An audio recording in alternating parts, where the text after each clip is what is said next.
जादुई टीवी। सुनो, तुम्हारे बाबूजी तो कब के गुजर गए। अब उनका जो सामान है वो पड़े पड़े कबाड़ा हो रहा है। बेच ही दो, कुछ पैसे आ जाएंगे। बात तो सही है। अगले संडे फुर्सत में यही करेंगे। अगले संडे रोहित सारा सामान कबाड़ी को घर बुला के दे देता है। तभी उसकी नजर बाबूजी की पुरानी टीवी पर जाती है, जो इतने सालों तक कूड़े में पड़ी थी, फिर भी चमचमा रही थी। टीवी तो देखो, जैसे एकदम नई हो। हाँ, बाबूजी को टीवी देखना बहुत पसंद था।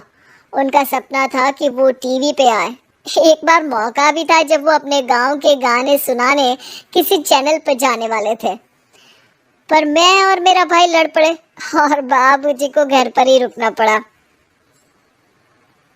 चला के देखे क्या? हाँ हाँ, क्यों नहीं, देख लेते हैं। पर शायद ही चले। बाबूजी ने उस लड़ाई के दिन के बाद टीवी देखना ही छोड़ दिया था। टीवी चालू करने के लिए उसमें केबल वायर लगा दिया जाता है। एक न्यूज़ चैनल चालू हो जाती है। स्वर्ग की सीढ़ी के रास्ते हैं तीन, तीनों के तीन रास्ते हैं संगीन। पहला रास्ता है सांप की बीन, दूसरा रास्ता घर में बिछा कालीन, तीसरा रास्ता कलकत्ता से चीन। ये क्या बकवास खबर है, कुछ अच्छा लगा दो। अरे आप बोलो तो सही, कोई अच्छी खबर सुना देता हूँ। मेरा तो काम ही खबर देना है। अरे बाप रे, टीवी बात कर रही है।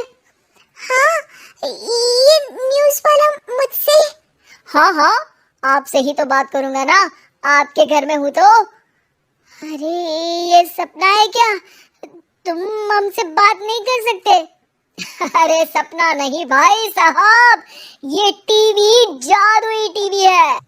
बोलो क्या खबर सुननी है, वरना ब्रेक लेने का टाइम आ जाएगा। सुप्रिया घबरा के टीवी बंद कर देती है। वो क्या था? अरे एक बार और चालू करके देखे, फिर से बात करेगा तो चैनल बदल देंगे। सुप्रिया फिर टीवी चालू कर देती है। अरे ऐसा कोई मुंह पे टीवी बंद करके जाता है क्या? मुझे बुरा लगा आपका नेचर। चाय पानी तो पूछो। सुप्रिया टीवी के बटन से चैनल बदल देती है। अब टीवी पर एक फिल्म चल रही है। अरे ये तो सूर्यवंशम है ना? हाँ, और ये ठाकुर को जहर की खीर दे दी और उसको पता भी नहीं है।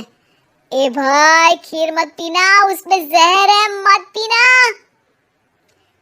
ठीक है महाशय, जैसा आप कहें। हाँ।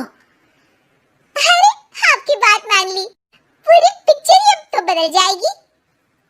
मतलब ये सच में जादुई टीवी है? तभी वहाँ कबाड़ी आ जाता है। भैया, टीवी के 150 रुपए दूंगा, चलेगा? अरे 1.5 करोड़ में भी ना दे तुमको ये टीवी हम। अरे 1.5 करोड़ खरीदने को होते तो तुम्हारे घर में ये पानी चाय नहीं पीता, अंबानी या टाटा के घर बैठा कोल्ड कॉफी पीता। रोहित कबाड़ी का हिसाब करके उसे वहां से चलता करता है और अपने भाई शशिकांत को फोन लगा के बुलाता है। शशि थोड़ी ही देर में वहां पहुंच जाता है। क्या हो गया भैया? अरे बाबूजी का टीवी याद है? हाँ हाँ, जिसमें घुसे रहते थे हमेशा वो, और अपने को कुछ नहीं देखने देते थे। अरे वो अब जादुई टीवी बन गया है। भैया, आपकी बकवास करने की आदत अब तक नहीं गई। अरे आपके घर में बच्चे हैं, अब तो बड़ों जैसी बात करो। रोहित जाके टीवी चालू कर देता है। टीवी पर एक जादू का शो हो रहा है जिसमें एक जादूगर है। अब मैं अपनी टोपी में से कबूतर निकालूंगा। श्रिंग ब्रिंग शरिंग बम फपा फुफी फपाओ। टीवी से कबूतर निकलता है और शशिकांत के सर पर आकर बैठ जाता है। भैया, ये क्या हो रहा है? भैया इसे उड़ाओ। ए कबूतर, जा जा, कबूतर चल निकल। अब मैं टोपी में से सांप सुनते ही शशिकांत कांप जाता है और भाग के टीवी बंद कर देता है। भैया, सॉरी भैया, मैं समझ गया ये सच में जादुई टीवी है, पर एक बार और ट्राई करते हैं। पर भाभी, कोई दूसरा चैनल लगाओ, जिसमें डर ना लगे। सुप्रिया टीवी चला देती है और न्यूज लगा देती है। अरे कितने दिनों बाद मुझे याद आया, बताइए क्या खबर सुनाओ। और ये नया आदमी कौन है? ये मेरा भाई है शशिकांत। ओह यस, वही है ना जिससे तुम लड़ लिए थे किसी बात पे और तुम्हारे बुढ़ाओ पिताजी गुस्सा हो गए थे और टीवी को संन्यास दे दिया था। हैं? तुमको कैसे पता ये सब? इस टीवी में रहने वाले आदमी से लेकर कबूतर तक को तुम्हारे बाबूजी और तुम्हारी बातें पता है, इसलिए तो ये जादुई टीवी है। ये टीवी क्या कर सकती है वैसे? तुम जो मांगो दे सकती है। कहानी बदल सकते हो, खबर बदल सकते हो, कोई चीज मांग सकते हो। अरे भैया, ये टीवी मैं लेके जा रहा हूँ। बाबूजी का लाडला तो मैं ही था ना। अरे ऐसे कैसे? मैं बड़ा बेटा था। अब तक मेरे घर में टीवी थी ना। अब तक कहाँ गए थे पिताजी के लाडले? तुम्हारी गलती का एहसास भी है। अरे भैया ज्यादा ना बोलो वरना भूल गए आपके दांत तोड़ दिए थे मैंने उस लड़ाई में। मेरी बीवी के सामने मेरी बेइज्जती करता है। रुक। दोनों भाई हाथापाई पे उतर जाते हैं। रुक, बताता हूँ तुझे कि कौन बड़ा है। अरे छोटे का दम तो देख लीजिए आप। ये खबर आपके बाबूजी को देता हूँ। तभी टीवी अचानक बंद हो जाता है। अरे शायद टीवी नाराज हो गया। और लड़ लो। आए बड़े खली बनने। टीवी से एक तेज रोशनी निकलती है और टीवी में बाबूजी दिखाई देते हैं। बाबूजी आप इतना चकरा क्यों रहा है?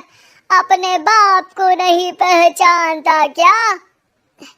ये तो ऐसा ही है बाबूजी। प्रणाम बाबूजी।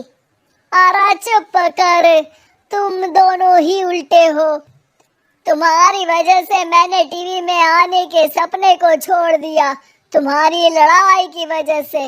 और तो और, जितना मैं अपनी बीवी को नहीं देखता था उतना टीवी को देखता था, वो भी छोड़ दिया तुम दोनों की लड़ाई की वजह से। और अब मरने के बाद जब मैंने टीवी को जादुई टीवी बना दिया तो भी तुम इसका फल लेने की जगह लड़ रहे हो। अरे तुम तो लायक ही नहीं हो। अब तुमको बाबा जी का ठुल्लू भी नहीं मिलेगा। बाबूजी चले जाते हैं। टीवी बंद हो जाता है। रोहित और शशिकांत गिड़गिड़ा के टीवी के सामने हाथ जोड़ के बाबूजी को बुलाते हैं, पर टीवी सिर्फ धुआं निकालता रहता है।